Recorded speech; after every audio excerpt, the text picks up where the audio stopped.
Hello everyone once again. My name is Amina Mhanaya and I'm Chief Operating Officer of Strategos company, which is a company specializing in strategic thinking, planning and management for governments. Our topic today is education governance, a strategic outlook for improved outcomes. And this webinar will look at how policymakers in the sphere of education and skills can use a strategic mindset and outlook to more effectively shape governance. So we will take a look at some case studies from real world, and we will see how strategic governance can result in improved outcomes. We are happy to have Mrs. Emer Hughes with us. She is academic specialized in education and governance, and she holds a master's degree in international public management from Paris School of International Affairs. And also we are pleased to have all of you tonight with us, and we hope we all benefit from today's lecture. At the end of the session, we will have an opportunity for questions and answers. So if there are any questions, please raise your hands. There is an icon on your left side. And so good luck. Emer, you're welcome to take mic. Thank you so much. Thank you very much, Amina. That was a very flattering introduction. As Amina said, my academic specialization is on education and governance and the intersection of the two. Obviously, that's a really rich area, and it's also a particularly rich area for strategic governance. So we'll really try and hone in on the key issues there and check that we have a full understanding of all the ways that these areas intersect and act upon each other and influence outcomes. So I'm going to be pulling from both my academic work at Sciences Po at Paris School of International Affairs, and then I'm also going to be marrying that with some of the practical experience that I derived when I spent some time at the OECD, where they have a national skills strategy team, which works on issues like this in the skills field. So that's influenced both by education and by the study of skills. So this now will show how we're going to sort of lay out the webinar. We're going to start with some key guiding questions, and these are the things that I really would like you to keep in mind as we work through the webinar, because I'd like these to be the basis of our discussion session at the end. I want that to be able to be really rich and really include the things that you guys want to know and that you want to focus on in ways that it can be applied to what you do. So keep a pen and paper handy and jot anything down that occurs to you. So first I'll go through these questions that we're looking at now, and then we're going to look at some of the key vocabulary and terminology that we use in the strategy field, and that'll allow us to really sort of put some terms together that we can use as a shared vocabulary to have this conversation about strategy. Then we'll go over a theoretical background a little bit of both governance and governance of education, and then we'll take that into the strategic field and see how these all come together. So the questions that we're going to investigate here are: what is the role of strategy for the 21st century public manager? How is this useful? How it can be applied in this instance, we're looking at education governance, but also just across the public management sphere. We're going to look at why it's particularly, though, important and applicable to education governance.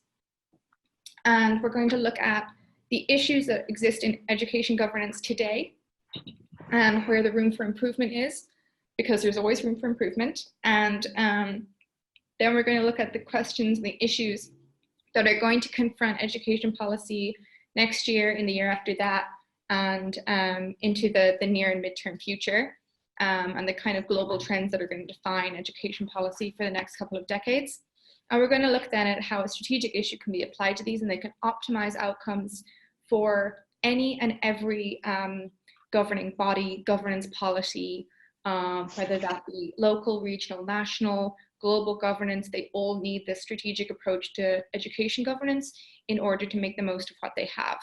And so as part of that, that last thing that we're going to look at is going to be the factors that we define as best practice in strategic education governance right now, and how those can be sort of adapted or translated or transferred onto different contexts and different opportunities for this practice. So as you can see, this just lays out the order that we'll be going through everything. Just one second. And you can refer back to this if you sort of lose your way a little bit. It's like a roadmap. And it just lays out how we're going to go through the terminology, the theoretical approach, and then the strategic approach.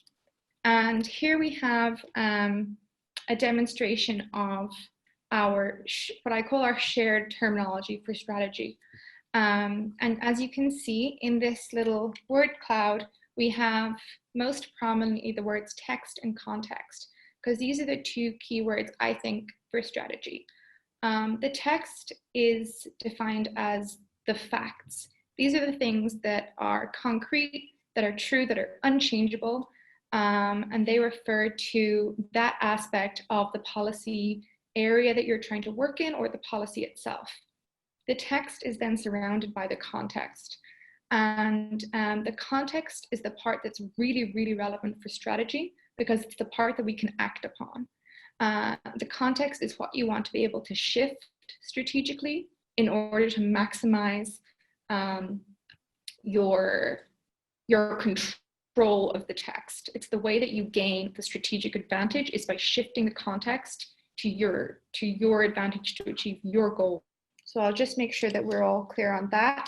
But as I was saying, the text and the context are the two key words here.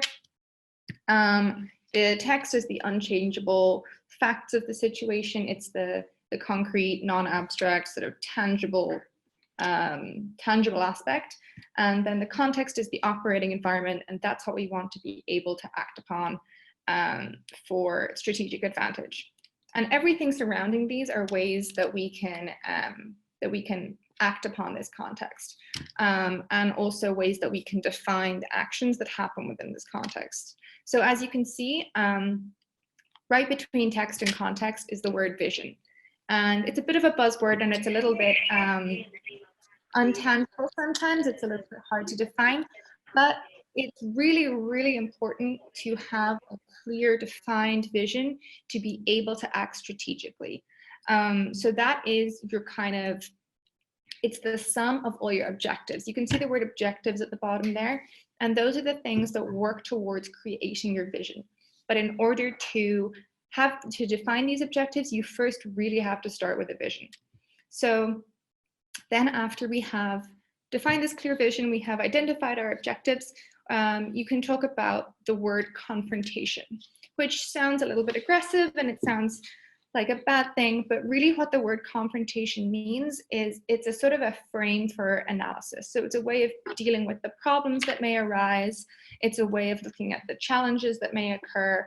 And it's about the interaction between what you want and what you're trying to get after, and all the other forces that might act upon that. And the word confrontation really allows us to sort of interact with that and think about how we can use this contextual strategic environment to our best interest.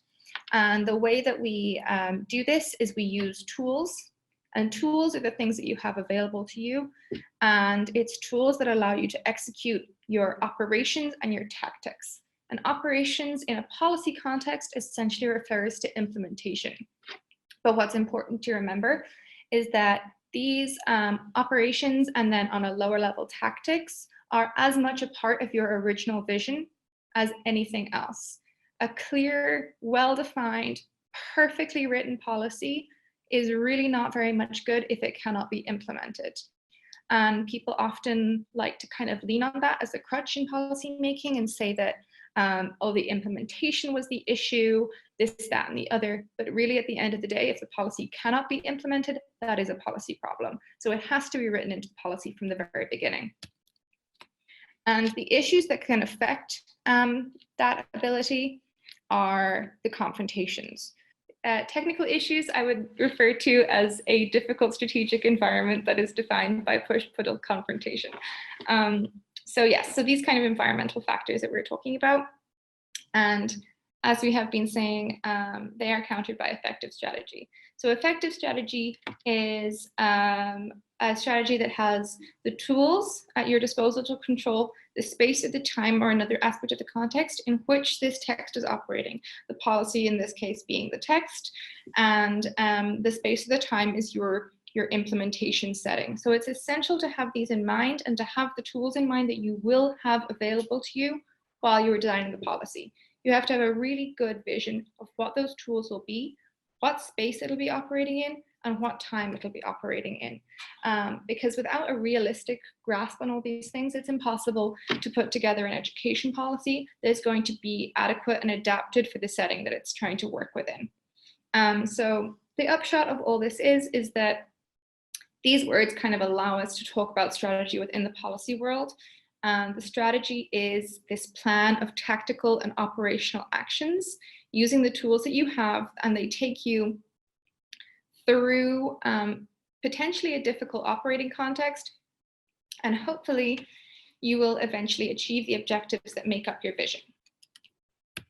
So this is just a kind of a recap of those essential points, that it is really the implementation that is key, and that it has to be included. And the key aspect of the vision is that the decisions in a strategic context have to be made very quickly. And those are much easier to deal with if the endpoint is already decided. You can decide things and make the best choices if you have a clear vision of where you want that to go. But yeah, you didn't miss much. We basically just went through these slides, which are the textual definitions of what I was talking about regarding strategy terminology. And now we're kind of into what I think is the really interesting part, which others may not find quite so interesting. But I think the theory of governance is really, it defines our modern context. Governance is absolutely crucial to any policymaker or public manager, as you all know. And really having a effective strategy for global governance is the key to ensuring successful outcomes, whether that's in the educational sector or the health sector or any other sector really, because it allows you to make these decisions, as I said, really quickly with a really clear vision of what your objectives are. And when all the other factors in the environment are also acting very quickly and acting upon you, as they do in a very interconnected and globalized world, this is really important. So it facilitates the coordination and the reconciliation and the bringing together of different policies that might be acting on the same space, and it really allows them to all be optimized. So I won't get too deep into the theory, though it's really important for us to have like a quick look at it just to see where we're working from. But governance in its most essential form is dictated by Weberian social theory, which, referring to modern bureaucracies, say that the practice of governance is really essential to determining a governing bodies, no matter what that is. As I said, it can be on any level, local, regional, city, municipal, national. It gives them a rational legal legitimacy. So having this legitimacy, having the capacity, demonstrating that to the public and to the populace, that is what allows them to maintain control. So according to Max Weber, it's not a question of sort of power or military control or any kind of monopoly, except monopoly over governance, the ability to deliver the services and outcomes that are necessary for the functioning of a society. So that is the core of it, and that's why governance is so determinant to the outcomes of any kind of governing body. And as we have moved into sort of this modern era, this very complex modern era in terms of societies, we've seen an evolution towards network governance. And in network governance, sectors involved in governance, they extend both vertically, as they do traditionally, through different layers of government, but also horizontally. So different sectors and different levels of governance all act together to create the governing theory. So this requires a little bit of a reshifting of priorities. Like, policy doesn't just happen purely within the halls of government anymore, no matter where you are. There are a lot of different factors that act upon it. It could be the advice or policies of a global governing body, and we're going to talk a lot about the OECD and its influence on global policy. It may also be public-private partnerships, or sort of strategic partnerships between, say, universities and private enterprise, or that kind of thing. It may be cities having their say in terms of regional governance and how that combines with national governance. It's a really rich field, and it's really interesting in terms of strategy, because it really does require that all the actors in this complex network have a good vision of what they want. And what it asks, which is a really interesting question, and it kind of responds to Max Weber, is he says that governing bodies need to have this skill of governance in order to demonstrate their legitimacy. But network governance asks where they get this legitimacy from. And it is the question of strategy to answer that. How effectively and how quickly can they produce the outcomes that will give them this legitimacy? So this also kind of brings up the question of how it can be measured. And this is a real development of the past few decades, is the concept of new public management and good governance. And they began to be created a kind of a framework of what could be defined as good and bad governance. And good governance could be measured in many ways by indicators that are standardized and that dictate, no matter where you are or what context you might be operating in, meeting these indicators is a sign of good governance. And these are excellent for any number of reasons, which is that it's really easy to transfer them and translate them and transpose them into different contexts. But there are some issues with this theory of good governance and this normative theory of governance as well. And we're going to look into those a little bit later. I'm not going to dig into it just for the reason of time, but Francis Fukuyama has done a lot of the most recent work on evaluating these sustainable governance indicators, most notably because they are the most commonly used indicators, and talks a little bit about principal agent theory and where governing bodies can derive their legitimacy from. So this is the kind of background that it's just really important to keep in mind as we move through the rest of the presentation. And remember these questions of legitimacy, measurability, and I would say translatability. How can these be put into different contexts and used in different ways?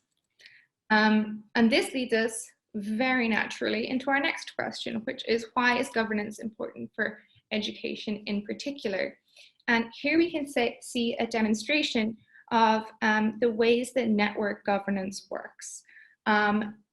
This is a very typical, very sort of standardized education structure, but it's also quite complex from a governance point of view. You can see that there's both vertical governance going on here and also horizontal. So across governing levels, from the central authority right down to the individual classroom, and also different layers of society, from families to public bodies to private bodies, and the different forces that act upon them, which is what's important also in strategic context. You can see that down the side we have these shared values, and they are going to do a lot towards defining the context for any strategic actors in here. And so they're going to be what the tools need to act upon and what any tactics are going to have to respond to. So this is probably something that would be really good to refer back to. And when you have the presentation shared, you can also look through the EU Commission paper that this is pulled from, which is a really nice supplemental bit of reading. So now if we're going to move on to the today's context and why it's so important for right now. And there are a few things that we're going to look at. The first of which is the emergence of what we call megatrends. The OECD has done a lot of the work on this, but there are some megatrends that are emerging both this decade and the next that are really going to define the future of education governance. They shape every aspect of society, but since education is very exposed to these in many ways, the effects of these global megatrends will be seen in education very soon. So first of all, there's an increasingly aging population in high and medium industrialized countries. So this is going to change the labor needs, not just in these countries, but in everywhere. It's really shifting the employment landscape and the skills requirements in these countries, which in turn has a dramatic impact upon the education landscape. Then we have digitalization, which we see obviously all around us every day. And this changes both the labor market requirements, but also it changes the social requirements. And something to keep in mind when we're thinking about education and education policy is that it does not respond simply to the demands of the labor market. Education is an essential part of governing any society because of how it prepares people to live in that society as well. So not only is digitalization changing the needs that we have for the workplace, it also changes the needs that we have just to move through life every day and move through today's society. So that's also something that education policy has to respond to. And I find that it is often a gap in the preparation of education policy. And finally, we have this continuing, because it's an existing trend, but this continuing trend of globalization. And as we all know, it is the vast increasing connectedness and interdependence of countries across the world, both through trade and through increasingly splintered global supply chains, which make countries more dependent on each other and makes private enterprise more dependent on stability and different labor markets across the world. This increases opportunity hugely. As we know, it allows people to move around, to work in different places. It opens up new markets, but it also increases competition, because if people can live and work in many places, then it means that it's going to shift the skills market and the education needs across the world. So these are what we keep in mind. And something that we already see it acting upon is this increased risk of income poverty. This is specifically for OECD countries, but I think it's a useful marker because often the way that megatrends act on these countries, it can be a predictor for how they're going to work in the future. And what we're seeing is that it's shifting the skills market in such a way that even educated and working young people have a risk of still experiencing poverty. So that is, despite having an income, they're experiencing poverty and cannot meet their daily needs. And that is often a result of a mismatch of skills and poor strategic planning in the education sector. So that's a need that strategic education policy really, really needs to respond to. And this is also just a demonstration of the sort of dramatic impact of migration and how that's going to change things really across the world, both as a push and a pull factor, and how it's going to shift the educational needs landscape. So the second thing, aside from megatrends, we also have this sort of transformation of governance. We looked at that a little bit, obviously, when we talked about network governance, but the implications that it has for policy are particularly marked because entities such as cities, transnational groups, international organizations, they now have an impact on policy making. There's different levels, there's different modes of governance, and these will create policy in different ways. So there's a lot of opportunities that this creates because different bodies might be much more responsive to different needs. And so they can coordinate and sort of shape policy using all these strategic tools that we talked about because they know their context. And that is really key. If they understand the context, if they understand the push-pull factors in the confrontation of any policy that they might be designing, it allows them to respond to them much, much quicker. It also opens up new potentials for vision. Different kinds of governing bodies can have a different possibility and a different potential in mind when they look at designing policy. And I think that's really, really helpful as a way to respond to these kind of global megatrends. What it also means is that there is a possibility for a misalignment and a distortion of policy intention as opposed to impact. So if there are a lot of actors working upon a policy space, one of their policies might have an unintended impact on someone else's policy if they're not working in coordination and working strategically. So strategic actors both have to respond to their own context and their own confrontations, but they also have to act in concert and in union with the other actors in that space in order to be most effective. So as we said, these all affect the time and space, and policymakers must act upon these. And these are the key places that this applies to education governance.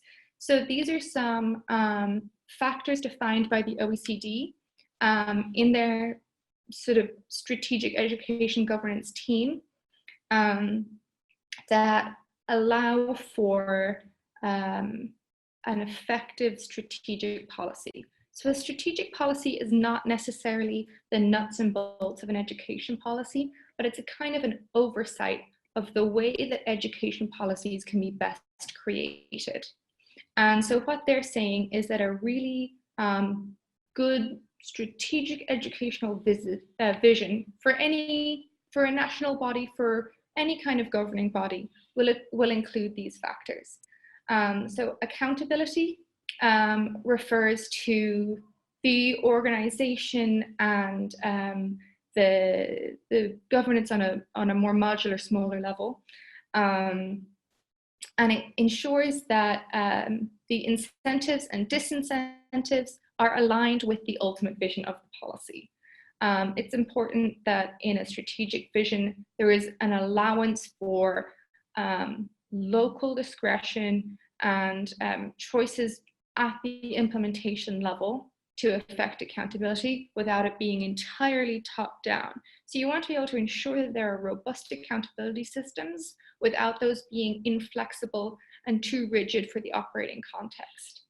The second one is capacity, which ensures that these decision makers, the people determining accountability, the designers of a policy, and the designers of systems, of strategic systems, that they have the adequate resources and competencies to fulfill their roles and tasks. It in part ties back to what we were talking about with Weberian social theory, which is that without this capacity, they will lose their legitimacy for governance. So in order to ensure the legitimacy of any strategic vision, they have to have the capacity. This also ties into the next concept, which is knowledge governance, which is that there has to be a constant renewal of the knowledge available to the people governing. They themselves have to upskill, they have to keep up with developments, and that has to be built into the policy itself, is continuing development of knowledge. This can be helped by the next concept, which is stakeholder involvement, which is ensuring that all the people involved in the implementation and the outcomes of a policy are also involved in the design and strategic vision at every level. So this can sometimes be, understandably, a little bit difficult. It's hard to coordinate, it's hard to bring actors into the design process, but it's also absolutely essential. So any good strategic policy will include a very robust system of stakeholder involvement. It might be complex, but it will ensure that the participation of all the voices that need to be heard is built right into the strategy. Obviously, strategic thinking, which is defined here as when considering your short-term priorities, that you also think about the long-term perspectives, so that you're always thinking about how the context could shift, how that can act upon the policy, which tools you would need to address that, and how this will tie into your broader vision. And finally, a whole of system perspective is required. This is sometimes referred to in policymaking as a whole of government approach, but it avoids what we were talking about earlier, which is the different policies mismatching and sort of working against each other. So if you make sure that you bring in a robust stakeholder involvement and a sort of a coordination throughout the system, you ensure that this doesn't happen, and you ensure that there can be a coherence with policies. This is a beautiful graphic that demonstrates this, and it's just a good demonstration of how these all act upon the same text. So if your strategy is your text, these things all affect the context, so you have to work with them.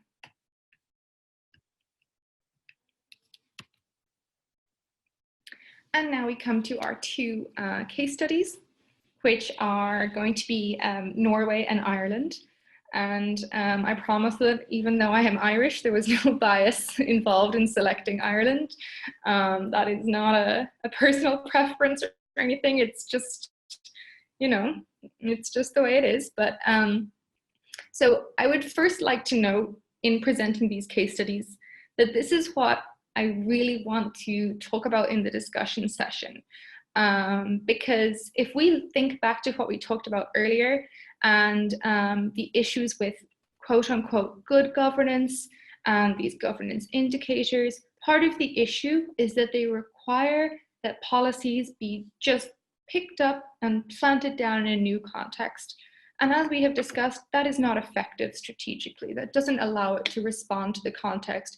It doesn't allow it to use local tools. So I'm not suggesting that this is what we do here. I am not suggesting that these case studies be taken word for word and applied in different contexts across the world.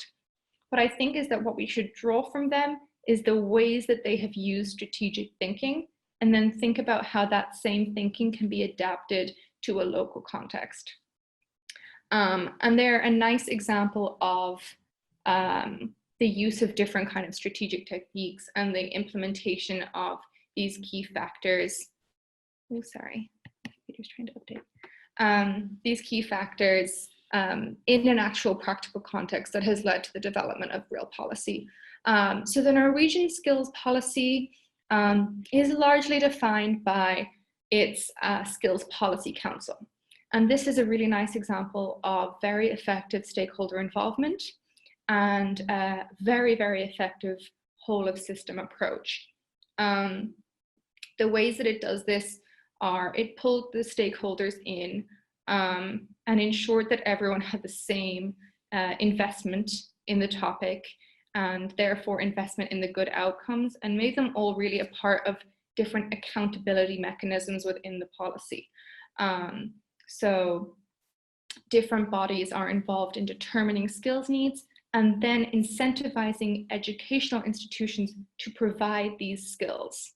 So it's not necessary, it's the government strategically determining that that's what we need, but it's not the government holding institutions account for this or enforcing this kind of skills match. It is more grassroots driven, and it comes more from the people who will need those skills in the future. So employers, private enterprise, independent governing bodies, and that kind of thing. So the fact of having a representational skills policy council is a very important factor in a good strategic vision.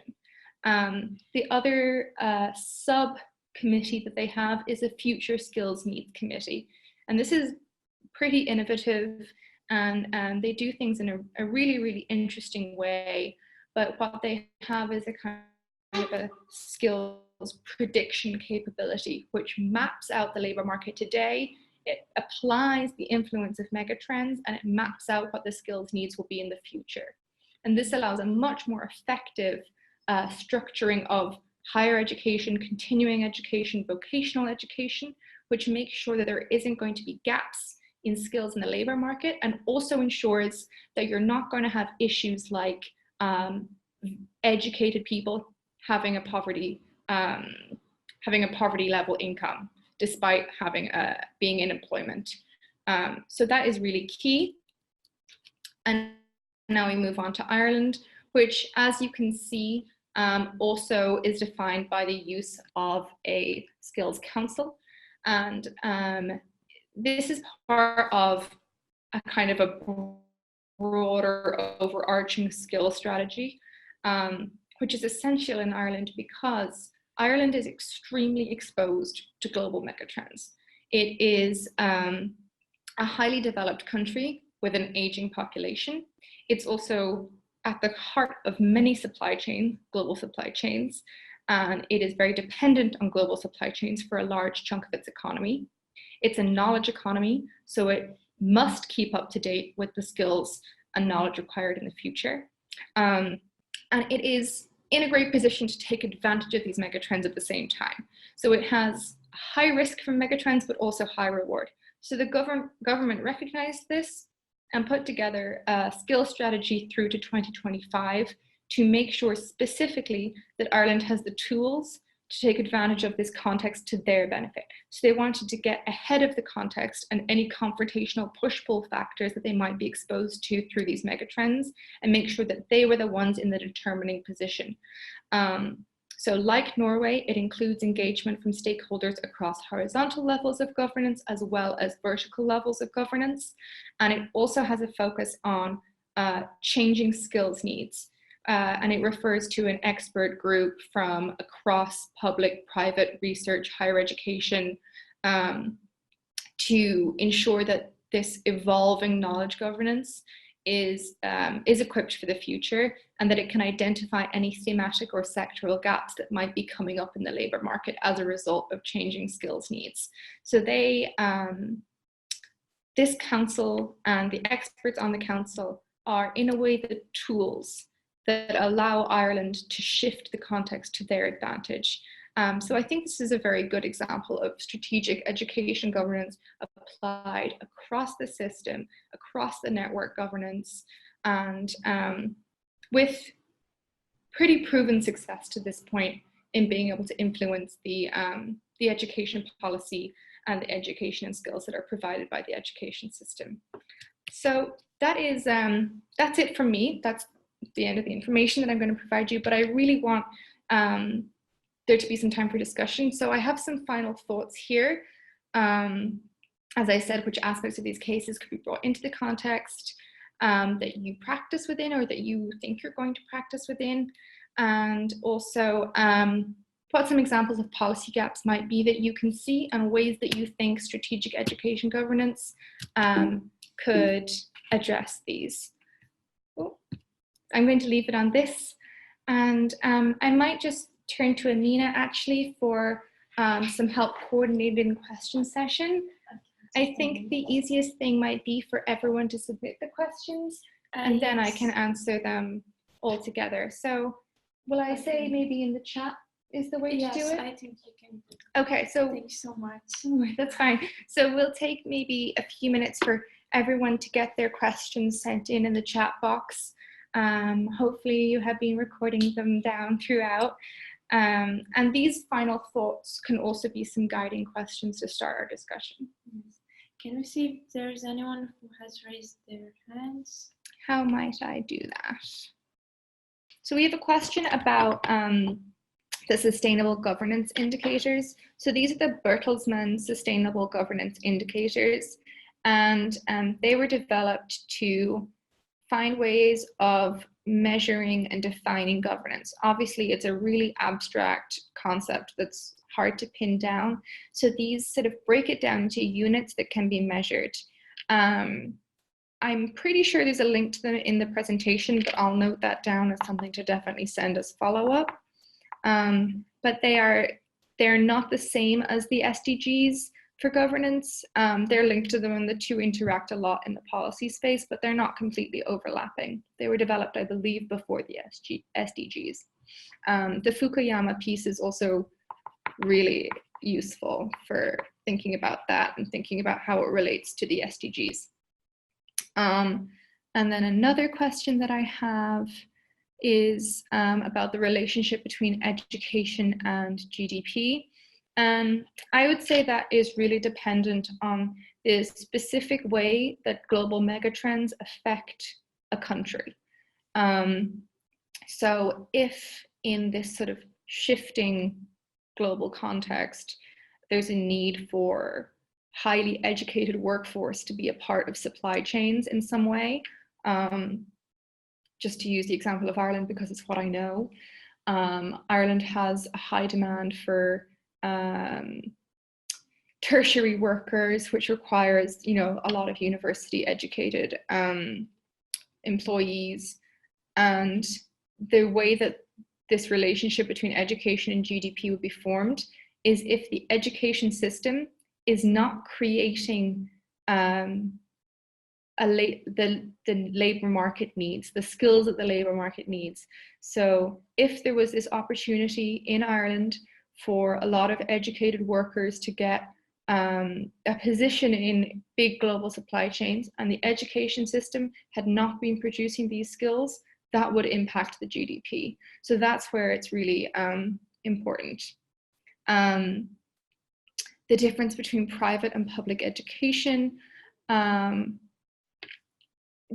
a very complex question, and in the context of strategic governance, that would refer to their different visions and their different incentives, and the role of a governing body then would be to implement accountability mechanisms to ensure that everyone is working towards the same vision. You can't really say that one is better or worse. It depends on how financing works in each country, but it is definitely one of the areas in which strategic governance is required, is navigating that relationship between public and private education. What else do we have here? And this is a question about governance of research. I don't think that there's any figure or range specifically, because I think, again, it refers to the local context and the local needs and requirements. But what I would say from a strategic and from a governance point of view is that the inclusion of research is really, really important, that there should be actors from research institutions and from the world of research involved in policy design from the very, very beginning. There's not much good developing and designing a policy and then asking the research world if it creates the requirements that they need, if it's sending enough students to them, if it's equipping those students with the right skills after the fact. You need to be asking them those questions right at the very beginning. So that's what I would say about governance and research. And I think that might be about it. As I said, please feel free to follow up by email with any questions. We will share with them the presentation. And we'll share the presentation with you right after this. As well with the recorded session. Yes, and the recording of the session to refer back to. So yeah, thank you very much, everybody. And thank you for the questions.